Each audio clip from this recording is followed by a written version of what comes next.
Welcome back, people. It's Chris Angel and Aaron Hendon coming at you with another episode of the Mindful CEO. Coming at you. Coming at you. Coming at you. That was I did that as in college when we had voicemail on college phones. That was my it's Chris Angel coming at you, and it just stuck with me. I don't know. It's funny. I just liked it. So that was your outgoing message. That was when somebody called in and was going to leave a message. Hey, it's Chris Angel coming at you. Leave me a message. Anyway, I don't know. It just stuck with me. Excellent. Excellent. All right, good. Coming at you. Coming at you. I feel weird that we're not starting having told some big joke before we started recording. We're in it's at the time of this recording, it's the end of November, and we're coming up on December, January, big goal setting months, yes. Big visioning months. And that sort of that time suck of unproductivity that the time between Thanksgiving and New Year's is just the massive amount of energy it takes to be productive during this time, because the black hole of overeating, over drinking, over socializing, time off, everything is organized around I'll do it next year. Certainly in my business in real estate, everyone's like, we're waiting till next year, we're holding off. I mean, it's the most common objection we get at this time. It is like that. So so that's that. And then we were really talking about what it takes to keep a future alive. First of all, I think the thing that got us into the conversation was the power of having an inspiring future to shape the context of now, right? Like standing in mindfulness is being here in the present moment, right? And the present moment is contextless, right? The present moment is just what it is. It's the moment. It doesn't have a context. It's right, empty, meaningless, as they say. And then what gives context is the future that one is living into, either created or default. What we say the future is what gives context to the moment. That's what we were starting. And I was starting with that the future I'm living into is that I'm full of shit. I can't make a difference. Nothing's moving. I don't have anything real to contribute. Other people do it better than me. I'll be found out as a fraud. All those kinds of futures. Anyone know any of those kinds of futures? That's mostly what I was. Which is just makes now so inspiring. Right. Yeah.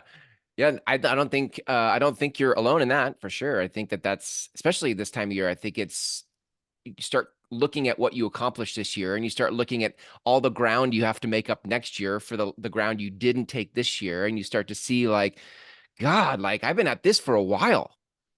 I've been at this for, you've been in real estate for 10 years. I've been in business for 20 some years, some of that in real estate. Add on top of that, you and I I'm pretty sure we're neurally divergent. I'm pretty sure we're all over the place in terms of, multiple projects in motion. Yeah. We talk about I don't know enough about it to have anything real useful to say about it, but my suspicion is that there is anything but neurodivergence. I think everyone's unique. I think everyone, I don't know, but maybe not. Maybe that's just my bias that everyone's like me. I will side note that and just say, like, if you haven't read The Gifted Adult, I highly recommend you read The Gifted Adult. I listened to it because I can't read, and I still didn't finish it. But as they were describing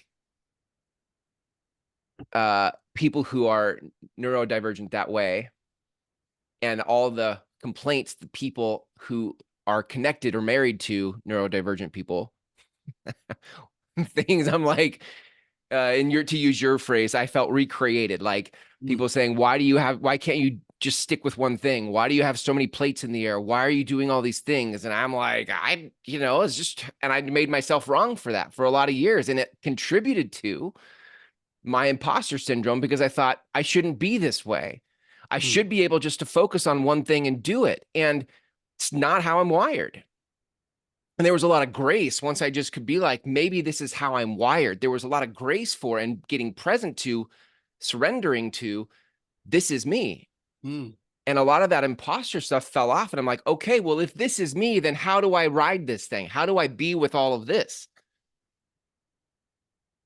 So That's I'll just interesting. add that sidebar.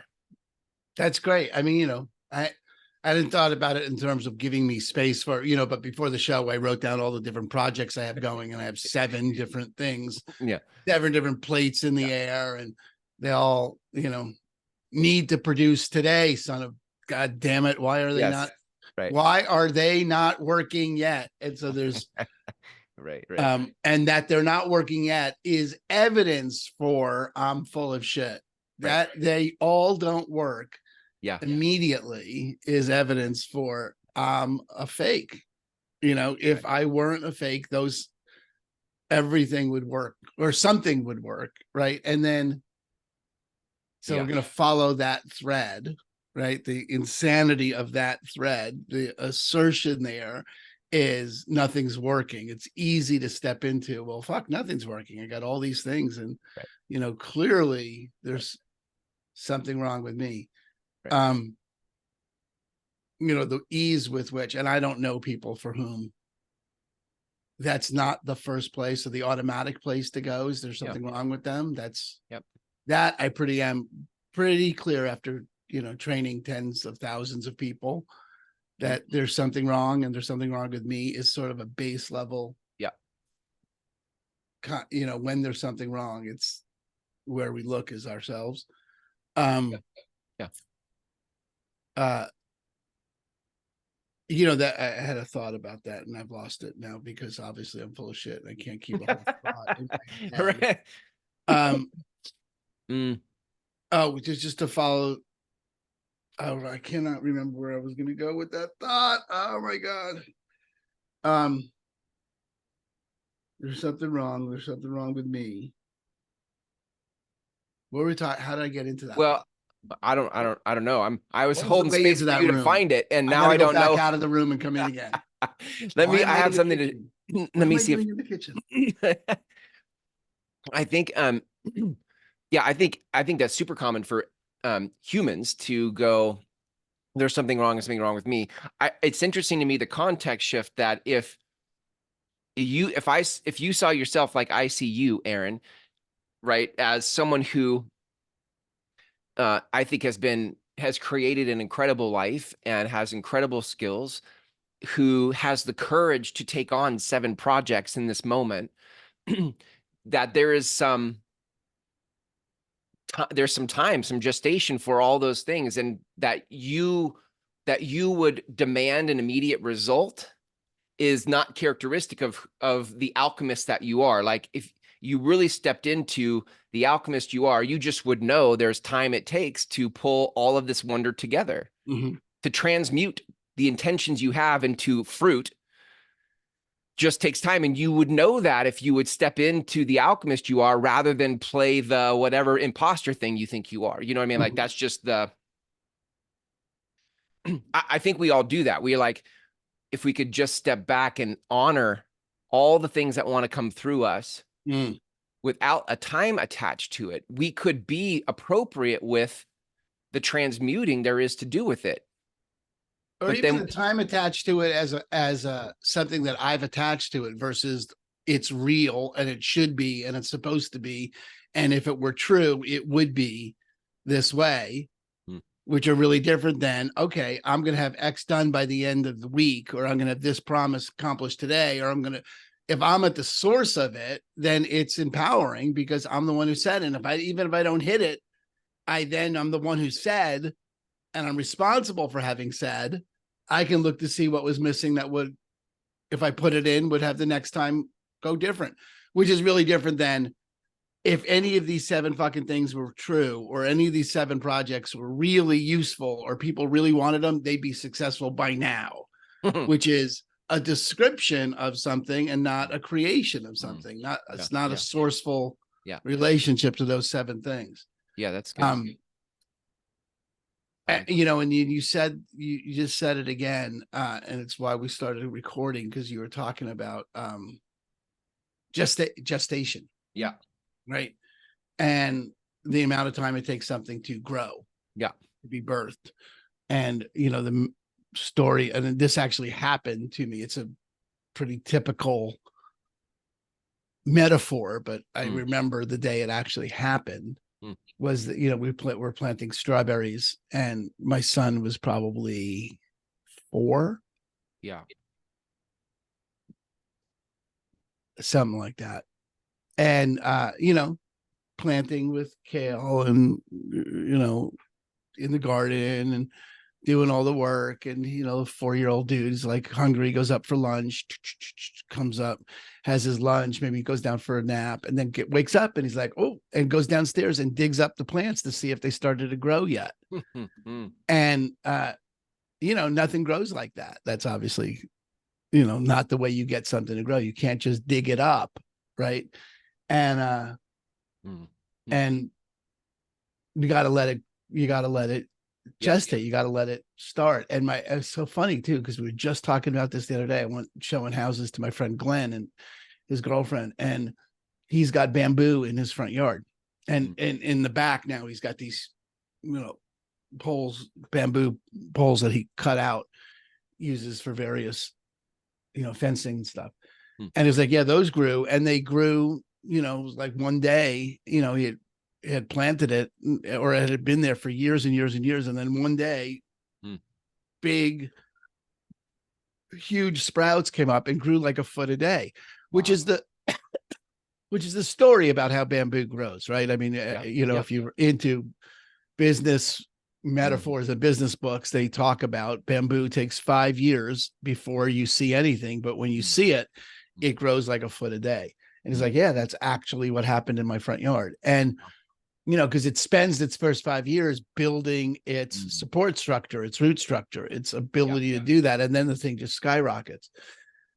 And, you know, we're planting seeds. So we're talking about, you know, that space of cultivating or nurturing something along. And if you're going to use that metaphor of planting, right, which I think you did, right, planting seeds, right, the communities you're building are all planting seeds. And I thought it was really useful for you to use that metaphor of, look, I don't know how many apples I get off this particular tree. Right. I don't know what that tree is going to produce in terms of fruit, but I do know that trees produce fruit when they're nurtured. And, you know, I can always plant more. And the name of the game is to plant enough so that I get an abundance of fruit, because they will eventually fruit if I tend to it. And the part of tending to it that I've been doing a shit job about, that I came to the call all messed up about, is the weeding. You know, and I think those disempowering conversations about my being full of shit and this isn't working, and if it was useful, it would be done, and I don't have anything to contribute, and look at this guy over here, he's really got something to contribute and I don't, and they do it better than me, and look at that website, that's way more slick than mine, and I'm not going to get that, and I don't have anything, you know, blah blah blah blah blah blah blah, all that. Those weeds, nothing more than weeds, and weeds don't take anything to grow. They don't take anything. You don't need to nurture weeds. You don't need to, you know, be careful and germinate them, and no, weeds just float in. That's good. And they take root by themselves. And we don't look at them and go, oh, my garden has weeds, there's something wrong with my garden. Right. Yeah. Good point. You just weed the garden. Yeah, it's good. Right. You don't be like, oh, I didn't set the garden up right because it has weeds. Right. You know, you expect weeds. Yeah. You deal with weeds before, you know, we when we do our garden, we do those nylon sheets so that weeds don't grow around the plants. Right. Yeah. And I don't think I have that context, or I hadn't created that context for myself around the things my 7 projects that I planted, and then noticing the disempowering thoughts as, oh, look, there's a weed, right? Rather than that weed is a problem. No, that's just the weed. It's literally just the weed. I like that. Yeah, that's really good. That's a really good metaphor. Yeah, we're gonna rock with that. We're gonna I rock with that metaphor. Weeding it the garden. it occurs That's to a me that chapter. That's going to be actually a chat. This is good. I've started a list over Thanksgiving. I'm going to add it now. This is good. I started a list of chapters. Hang on, I'm getting it up on my phone. Of things are never so bad they can't get worse. Um, that's the book. And nice. weeding the garden. That's a chapter. I have. We should talk about the other chapters too, because there was actually one that before I went down the tunnel of I'm full of shit and I have nothing to contribute, fully got myself in that world when I was still doing this. I did have a theme for the show that I forgot about, but I got myself so in the weeds.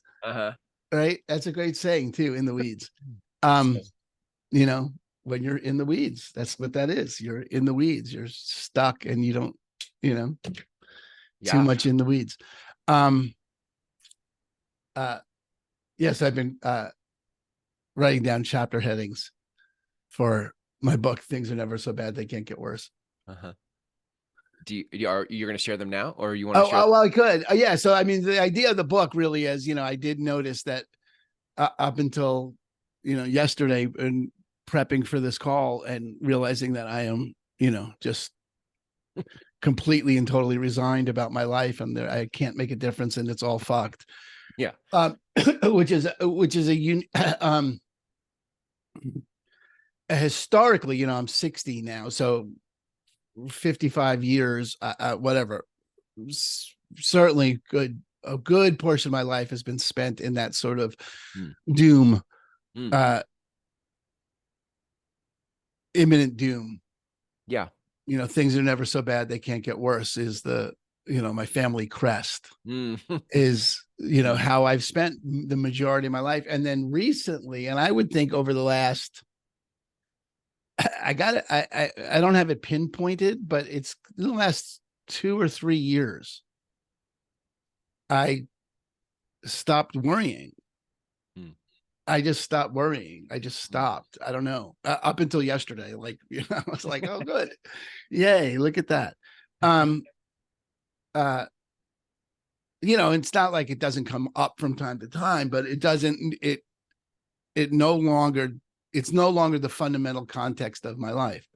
And it hasn't been for a few years now. And so I thought that would be a useful book to write is, and all the different pieces of where I got, the spaciousness to be able to do that. Things are never so bad they can't get worse, or how I stopped worrying and learned to love my life is the working title of the book. It's funny because what's right there is all the justifications for, oh, well, I was a realtor during the pandemic and it was really easy to make money during the pandemic. And now as soon as I made some money, I don't have to worry anymore. And now all of a sudden business got tough. So now, of course, I'm worrying. So this is all bullshit. And it's just the justification and the reasons. And that is such a greased slide. It's so easy to go down the road of things don't work and why they don't work and to explain it away versus really deal with having the I don't think it's mental toughness, but the space or the permission to look and create something. So, I mean, I have, gratitude and I don't even have them all worked out, like why they're titles of chapters. They're just thoughts that I wanted to explore in it. For sure, diving into gratitude has made an enormous difference for me. This thing about weeding the garden is good. One of my favorite Grateful Dead lyrics seems to make sense here. You ain't going to learn what you don't want to know. I don't know what that chapter's about, but I love that lyric. I think it's a great sentiment. You ain't gonna learn what you don't want to know. There's the big self, the big S self, right, versus the small s self. Being good to yourself, everything in moderation, including moderation. And then the thing that I liked was distinguishing the thing I was planning on talking about on the show was distinguishing distinctions. Like, what is it to run your life from principles, and to distinguish something for yourself Yeah. versus understand it. Yep. The difference between understanding something and distinguishing something. Yeah. Like you don't understand, Yep. which is why the forum is so unbelievable for people, because they don't understand it, Right. but they've distinguished it. Yeah. That methodology is just so well done for that, Yeah. because you don't understand balance. No one needs to understand balance to ride a bike. You don't need to know velocity and mass and direction and effort. None of that makes any understanding. It makes no difference. You just balance. You've learned to balance, and you learn to balance. The thing about distinguishing something is you learned how to do it. You discovered how to do it by doing it wrong enough times that you actually discovered the opposite. You discovered what there was to do. You discovered balance by falling. Yeah. You distinguished balance by falling until you got not falling, and you call not falling balance.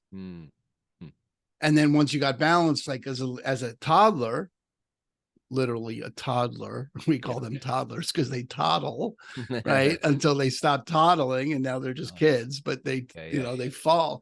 Then distinguish not fall. Then you learn balance on a bike, and then you learn balance on a scooter or scooter for whatever, and then balance in skiing. But even when you go from walking to skiing, you're now going from not falling to falling again. You're just going to falling again. You now found a new way to fall. You don't fall when you walk, right? You're not falling when you walk anymore. Yeah. But you want to expand that capacity, so you put yourself in a situation where you do fall until you distinguish not falling on skis on a hill, and then you do that. Or you could distinguish not falling on a surfboard. You could distinguish not falling on ice skates, or to not, it's not really, you could, but anything you distinguish it by doing it wrong until you stop doing it wrong, until you get the result. But there's that enormous gap that must be gone through of all the ways not to produce the result. Yeah.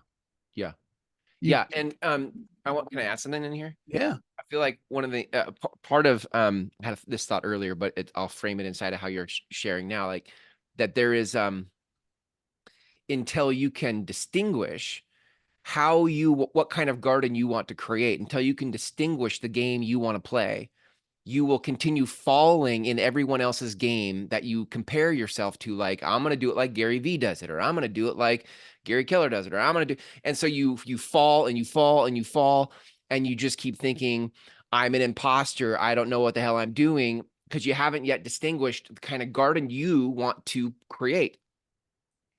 Yeah, it's good. And I think the key word there is distinguish. You may have it in your mind as an idea, but it hasn't become for you, it's not distinguished. And that's really good, Chris, because I wouldn't ever have connected that way. But it's really important that it's,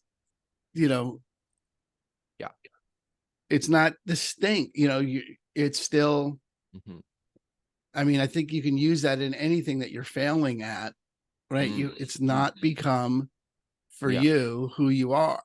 Yeah. Right. You are a walker. You are a skier. Yeah. You are a bike rider, and or you're not, people that don't know how to swim. Yeah. It's why you couldn't, if you were like, I want to garden, you had distinguished it enough to say, I want to garden.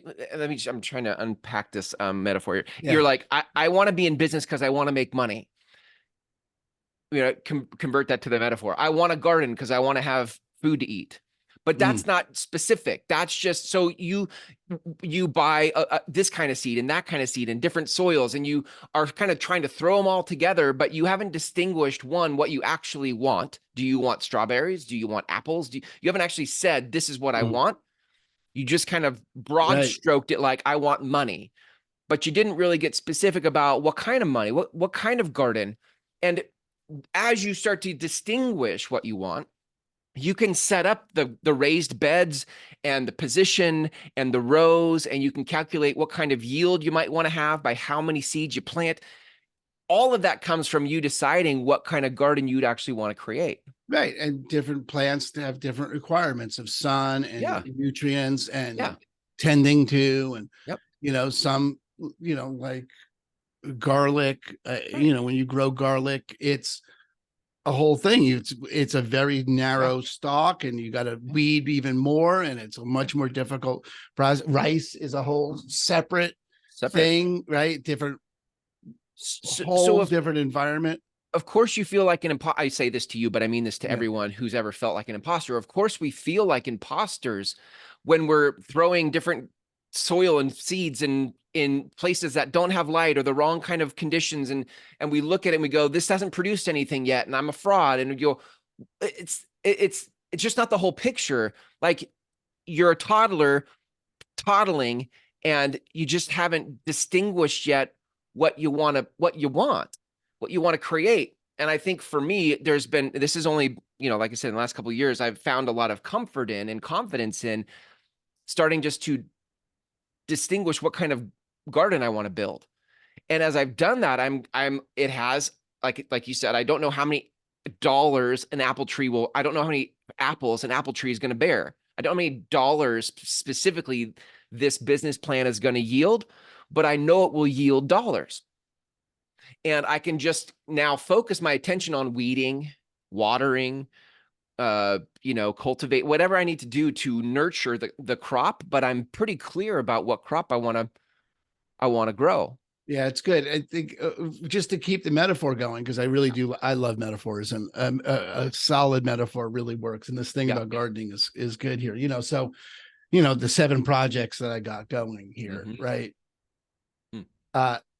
I mean, on one hand, it's not like okay, so it's not like I'm just throwing seeds around, like trying now. Yeah. My son is about to go visit colleges, right? And we may be out by you. We're going to go to. He's going to go check out Wazoo and Whitman. Nice. And he's throwing seeds around, Mm-hmm. right? And I think that's appropriate at 17, 18, 19, 20, and really at any age. Forget about it. If you have no idea what you want to plant, then by all means, Yeah. Right. grow seeds around until you see what starts to grow around you that you Yep. want to nurture and tend to and care for. And, Yep. that speaks to you. Like, what kind of fruit do you like? Yeah. Right. Right.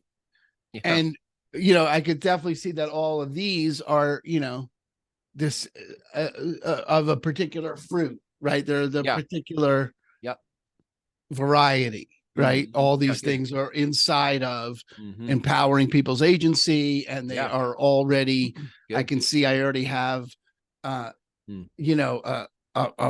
some land bought that has the right amount of sun, and I've Mm. already got stuff staked out Mhm. that can speak to that. I've got a skill set that Mhm. I already know how to garden in a particular way. I know how to Yeah. nurture those trees. So all Yeah. of that's good. And, Uh-huh. I think the thing that gets me, Mm. I don't want to say it that way. Really, how I came to the call, Chris, and how I have been operating like this is really sort of embarrassed that I stopped weeding. Mm. Right. Because I know better than to allow weeds to Mm. take seed and to take root in the Yep. garden. Yeah. And overly, and there's things about these that I don't know, like how long do they take to fruit? Mm-hmm. I don't know how long any of these take to fruit. I know that businesses work. I know that you can start a business and have it work, and They do. And you know, everything's Yeah. in a season, but you've got to weed it and you got to water it and you got to take care of it all the way up. But it's definitely fruit that I am interested in tending to. So Mm, mm, it's good. But I think yeah. there's that embarrassment of the lack of weeding and then pretending it doesn't work Yeah. when really you just stop weeding it. Yeah. You know, Yeah. you stop tending to it and then you pretended that it didn't work, you know. Yeah. It's interesting. I don't think we talked about him on the show, but I think we have in the past. But Alex Hermosi, um, if you don't know, just Google Alex Hermosi. He's sort of a business guru these days. And saw one of his little Instagram posts about, you know, the way businesses, the only two possible outcomes of a business is that you begin it and you tend to it and you keep tracking it and you keep fixing what's not working and you keep adjusting it and you keep making go until the thing works, or you quit. Mm, mm, And those are the only two possible outcomes. mm, mm-hmm. Those are the only two things. Now there's a little you know, in the background there may be, for certainly contextually for most of us, there's a thing about, you know, winners never quit and quitting is a problem, and you should never quit and all that bullshit that comes with quitting, that you and I are definitely in the camp with Seth Godin about. No, quitting, that's a ridiculous statement. You know, quitting is, if you didn't quit winning your bad, you would never stop winning your bad. You got to quit certain things, you know. Um, and actually, if we want to keep, this is good. We're down several tunnels I didn't think we'd go down, which is really the point of the show, right? Yeah. When I think about The Dip, which is the Seth Godin book that talks about quitting and how quitting is your only access to success, right? Is that you could only be successful when you quit all the things that aren't successful. His assertion is you've got to find a niche. Yeah, I like both. Niche. You got to find a niche that you can be number one in, because there's no point in going for it if you're not going to be number one in it, which I think sort of messed me up about this. That's where I started looking at other people in the space and I'm like, well, they do it better than me. I'm never going to be able to compete with them. You know, like if you're going to be a coffee shop, you know, you are going to come, you got to find a way to compete with Starbucks, right? Yeah. Okay, but if you live where I live on an island, that's not a problem because there is no Starbucks on the island. So you could be the number one on the island to get that to work. You know, you've got to keep carving out the space. Yeah. You know, and what you consider number one to be until you can get yourself as the number one thing in that space. Yeah. And I noticed how that started to mess with me. Like, oh God, I can't be number one in empowering real estate agents because there's already too many major players in that space that do a job that's better than I. And then there's the downward spiral. Of weeds. I just for those listening, I feel like, you know, this is where when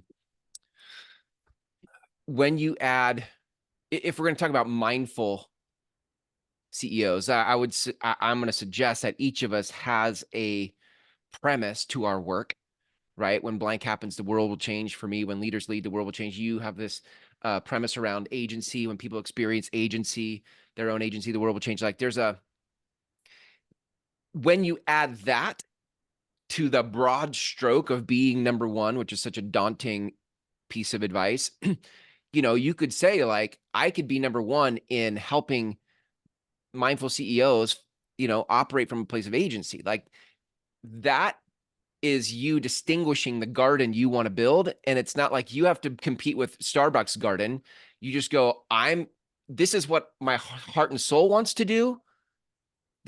And I think this is important because I think a lot of times people will feel like an imposter because, again, they didn't distinguish what their soul wants to do. They looked out into a marketplace of broad strokes, a marketplace full of gardens, and they said they tried to copy and emulate and funnel hack someone else's garden. Well, I'm going to go do Starbucks, or I'm going to do that. And we're all trying to build competitive gardens, and none of it is what our soul wants to do. So if you could tune into, this is why I love the mindful conversation, because I feel like mindful CEOs actually spend time thinking about this. What does your soul want? And then you could go be number one at that, because nobody else is going to have that particular garden. Anyway. That's great. I mean, I can hear that, Chris, for you, right? Inside what you're building with communities. Yeah. And how that is an expression of something, and, having empowering people's communities is your expression. It's your fruit tree. It's what you want. And, you could be the number one in that space. Right. And I think, just a thought, haven't worked any of this out yet. Yeah.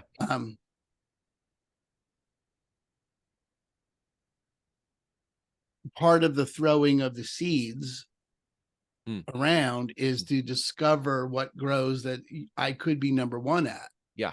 Good. Right. Like that, to actually say that, like, oh, that is, that's the thing right there that I could actually stand for. That's the thing I'm going to, that's the tree. That's the garden I want to build right there. Right. And until then, you're just throwing, not just take the just out. Sure. Until then, you're experimenting with various plants and various things to see what resonates with you and what speaks to you inside, that, the Dharma wheel, the Ikigai, the, your purpose in life. Right. I was just thinking Ikigai. I was just, before you said that, thinking there's, when you've had the privilege of throwing seeds for a while. Mm-hmm. I used to call this I still call this being a perpetual seeker. If we talked about this, where you're always almost there, like you're almost there, but you're always almost, you never get there. And for a while I wore seeker as a badge of honor. Like, I think that's cool. I think it's cool to seek wisdom and truth. But the problem was it was a moving target. I just never, ever got there, wherever there was. And so if you're in the habit or the neural pattern of throwing seeds, and your identity is wrapped up in seeker, meaning you're forever going to be seeking because you're proud of being a seeker, you'll never actually distinguish what kind of garden you want to plant. And I think for some of us who've been throwing seeds for a while, we have enough repetition to find that Ikigai, to find, to tune in and listen to your soul, what your soul actually wants to do. Because it's probably already there. I don't think for most of us who've been on this planet a while that you don't know what it is. Mine showed up in my 20s. It shows up when you're young, and then you sort of forget about it as you go acquire skills. But there's a thing your soul wants to do. If you're old enough, you have enough skill to sort of determine what you're good at. There's some genetic encoding. We've talked about that. There's some thing that nobody taught you how to do that you're good at. And so my point is, you can start, this is distinguishing. You're distinguishing, I have this skill set, I have this soul and heart to do something. And if you could just start to distinguish how they play together, you could build a garden that would produce fruit. But if you don't distinguish it, then what you do is you continue throwing seeds, and you compare your harvest of random seed throwing to Alex Hormozy, who's making a ton of money doing something that he's distinguished very clearly for himself. Yeah, that speaks to him, and like that's good. I mean, I do think there's that level of that last thing you said about, I'm going to compare my seed tossing to someone who's been cultivating a specific garden. Gary Vee has been cultivating a specific garden for a long time. Yeah. I don't get to look at my garden of random plants selection and compare it to his with any integrity. I also don't get to compare the seedling that I just planted around mindful CEOs Yep. that I really am committed to grow, that I could nurture into something to his Right. garden either, because his garden's been there forever and it's a whole different, Yeah. it's, Yeah. you just can't compare the two, right? It doesn't make any sense to compare, don't Yeah. compare your day one to their year 30, like Right. doesn't make any sense. But when you focus on yours, can you weed that garden? Can you find what it takes to nurture that plant? Can you develop the kind of conversations? And find it, meaning distinguish it, meaning do it wrong. You kill enough of those plants, right? Yep. That you finally get the formula, you personally, and all your alchemy and your personal karma and your dharma and your whole trip finally produces that, and you're going to continue in that. And you are perpetually seeking that until it shows up, and you have to be willing to have it show up. Yeah. And I think I have avoided the pain of distinguishing as an activity, right? Because it entails falling on my ass until I distinguish not, and I feel like that's the new endeavor. That's the space of this new endeavor. And when I go back to looking at, the things are never so bad they can't get worse, and where that showed up in my business, was, I did that in real estate. I failed. Oh, look, this works. Right. And, in my, in the bakery, there was that in the recipe testing, fail. Oh, this is it. There's the recipe. Yeah. That's the recipe. Right. But we never got there as a, we got there to whatever extent we got there as a business before I sold it. But there were all other things to distinguish there that could have been distinguished there that weren't about that. I don't know. I want to add one thing to that, which is, since we're name dropping, Tim Ferriss years ago wrote the 4-Hour Chef, and it was basically his third book, and it was his accelerated learning model. It's how he learned the Brazilian tango and won some competition in tango and all the other things he did. And what was interesting was he said part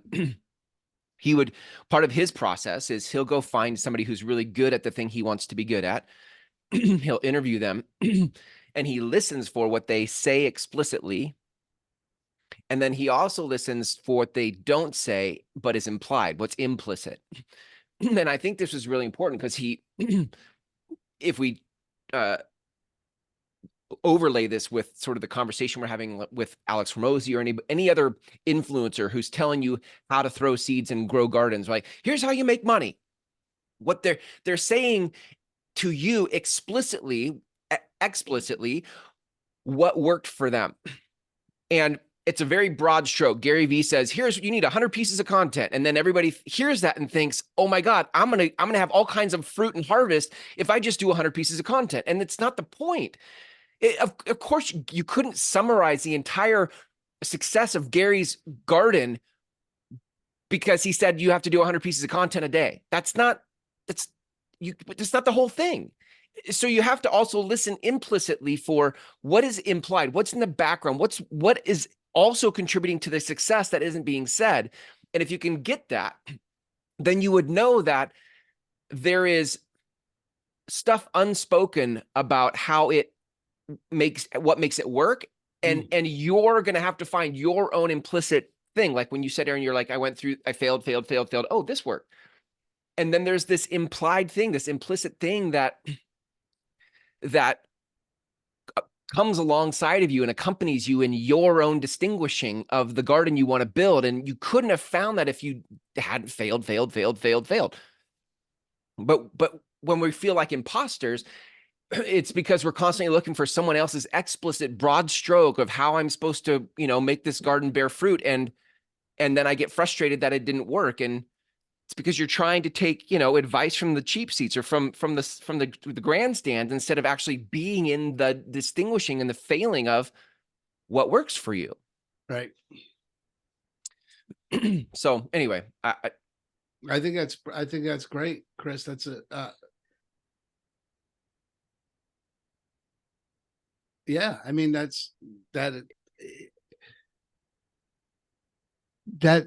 I would need to read it to really get what he's talking about the implicit thing. But for sure, I mean, I get inundated with, ads on my feed and emails all the time about, adding $400,000 in GCI and that whole thing. And it really is all 100%. And even when you watch the people on stage at a conference, like the winners, the funnel hacking conference winners or whatever, the people in your real estate stages, all the stages, those are always the outliers. They are by definition the outliers. They are they are specifically chosen because they are outliers. Yeah. Right. Except what they're presenting is this is what works, except that what they're really saying is this is what worked for me in my market at this time, the way I did it, the tone of my voice, all the different things that happened, the shoes I was wearing, all the different things that they're not actually saying. Right. They've boiled it down to these 3 success steps, but you can't reproduce it just with those 3 success steps. If you could, there would be no one on stage. Right. So they're always, and that's never acknowledged in any way. Right. And it's important for you to get, those 3 steps work for them. What are the 3 steps that now some principles are worth distinguishing, like, how many hours a day did they work? Right. And how many doors did they knock in my business? Or how much did they, what was in the testing? How many different models did they test it? And what did those tests look like? All the details about how they did it, but those recipes that they're selling. Right. People talk to me all the time about baking bread. Right. And I'm always like, well, it's very personalized to your kitchen. Your oven, how hot is your oven really? And, these are recipes are broad brushstrokes of in directional. Right? Try this first and then tune it to your specific circumstances. And I don't think hear the tuning as because your garden isn't a different, we're just going to keep throwing metaphors in here, just different metaphors all the time. But your garden has a different orientation to the sun than my garden did. So it's direct sun for you isn't direct sun for me. It's great. Right. And your what soil zone are you in? Zone 7, zone 5, zone. I mean, exactly. So you can get it to work. You just gotta realize that there's a whole world of implicit things unsaid. That need to be distinguished. It's interesting to me. If I just summarize this whole thing, it occurs to me like what we're talking about is agency. Like, when you could own your garden, like, listen to all the people from stage say their general broad brushstrokes of how they got what their recipe is. But at some level, it's going to be you failing until you own and go all in on the kind of garden that you want to create, knowing that the garden will bear fruit in dollars. It will bear dollars. There will be a harvest. But to me, I feel like for me, the secret sauce in finding peace with my mindful approach to business, my mindful journey of business has been in the owning and the distinguishing of the kind of garden I want to build. And now that I know, and I'm not unclear about it, I'm clear, this is what I want to build. Now it's tending weeds, it's watering it, nurturing it. I'm not confused about the garden I'm building. I'm not questioning what kind of things I planted. I'm like, this is what I'm planting. And I can be patient for the gestation that it takes for it to yield. Yeah. Great. And you garden for the love of gardening. Yeah, exactly. It's not that you wouldn't garden if it didn't, it's not that you would garden if it didn't produce fruit. You're gardening so that it produces fruit. Yeah. And you've got to have an orientation to it that you are loving the gardening itself. the failing. So, Yeah. all right, good. Well, let's Woo. wrap that there. That was an interesting little journey. Yeah. I think it's so relevant and important because I think a lot of people who get stuck between their soul is calling them to a mindful approach, but they're in a CEO mindset of I gotta hit a number. I gotta yield. I need a harvest. There's just finding a way to make peace with those two worlds is important. That's what we're dealing with. That's what we're That's doing. good. That's what I'm dealing with. All Good right, stuff, dude. friend. All right, brother. Those of you listening, hey, this is the kind of conversation, like you can see even in the evolution of the conversation where we started today and where we ended, like that there is a working out of, the madness we bump into on a daily basis. Aaron and I have been in this world for a while, and we still bump into these things. I'm assuming you do the same thing. So that's why we created the mastermind, right? The Mindful CEO Mastermind, so that you can be in a conversation with other people who are walking this kind of stuff home and grappling with it and seeing what happens next. So that's right. We learn from each till other. next week. So, well, go to themindfulceo.com if you want to sorry. learn more about that, and then we'll see you next week. All right. Thanks, Aaron. Bye.